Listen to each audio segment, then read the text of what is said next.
Hello everybody, it's April 4th, 2012. Hope you're all doing well. As I was growing up, my grandfather repeatedly told me that during the Great Depression, his family was too proud to take assistance, government assistance, handouts. They wouldn't think of it. They traveled around looking for different farmers that they could do jobs for, picking cotton. The stories he told me is like the grapes of wrath. And for him, it was fun because he didn't have any responsibility. It's just like, an adventure, traveling around.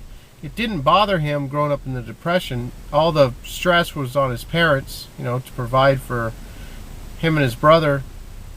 But over and over again, as I was growing up, my grandfather made sure that I understood that his parents and uncles and his family were too proud for government assistance.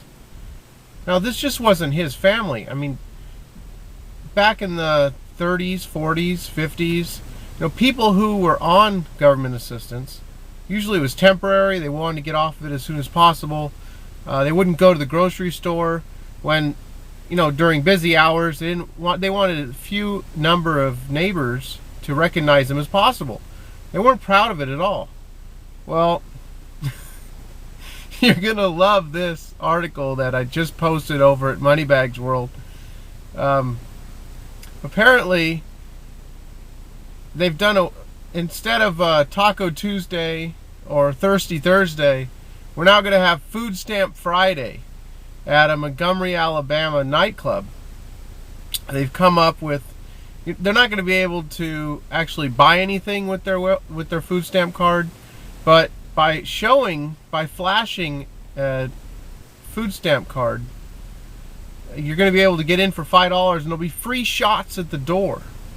So, this would never have worked in a time where people were too proud for assistance. They wouldn't be flashing no food stamp card around. But things have changed, and a lot of people, they don't feel bad about it at all. Now, don't get me wrong, I'm not against welfare and giving people assistance when they're down on their luck. But when I first found out that an EBT card, can't remember what that stands for, the debit card you're given is food, they don't have the stamps anymore, the food stamps. The 47 million Americans that are on some type of government assistance to eat, at least in my state, California, get an EBT card. And I was floored when I found out they could take the EBT card to like a check cashing place and take out the full cash limit on the card as a withdrawal. Why was it even set up that way? I'm sure you've heard things about people going to the casino. That's, I believe, what they're doing, is taking out the cash and going to the casino with it, or the strip club, or just whatever. You're not supposed to buy alcohol, tobacco with those cards. Well, that's being done all the time. People taking advantage, just like people who are married but then get divorced, or they don't get married, so that one of them can be on the government assistance, and then they just live like they're married, and the checks keep coming in. So whatever, however people want to work the system, like in the beginning, how I said, that's how I was raised, and I'm proud not to have any assistance, but I'm glad that it's there if I do need it. But how long is it going to be there?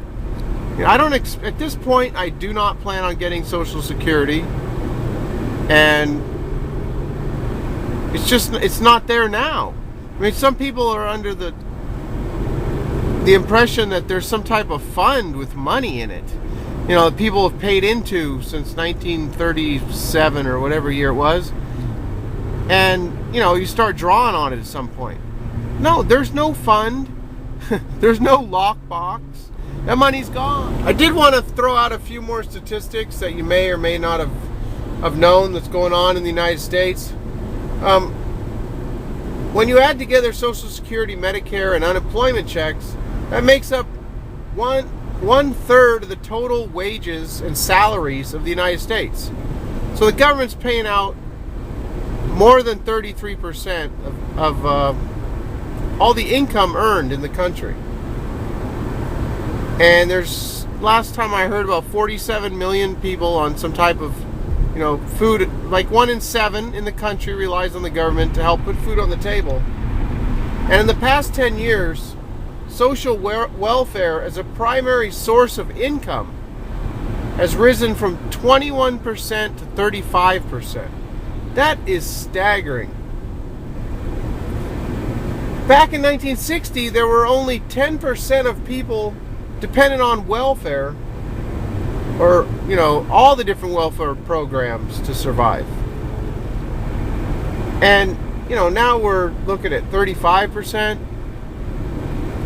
Where are we headed with this? We're headed for more money printing, because these people, now that, they're on this, they're going to go nuts if the government tries to take it away. So once you've handed it, I'm not talking about the people who really need help. Don't get me wrong. I know there's people who really need help sometimes. I'm talking about the people who see this as, their financial plan. And I heard this one lady talking about some teenager she knew. Her plan was to not get married, to have 3 or 4 kids, and to get a check for each kid. And then, just whatever the rest of the plan was. But that was the plan. I mean, the plan was to live off of you and I, if you're an American. Whatever. It's totally off the hook.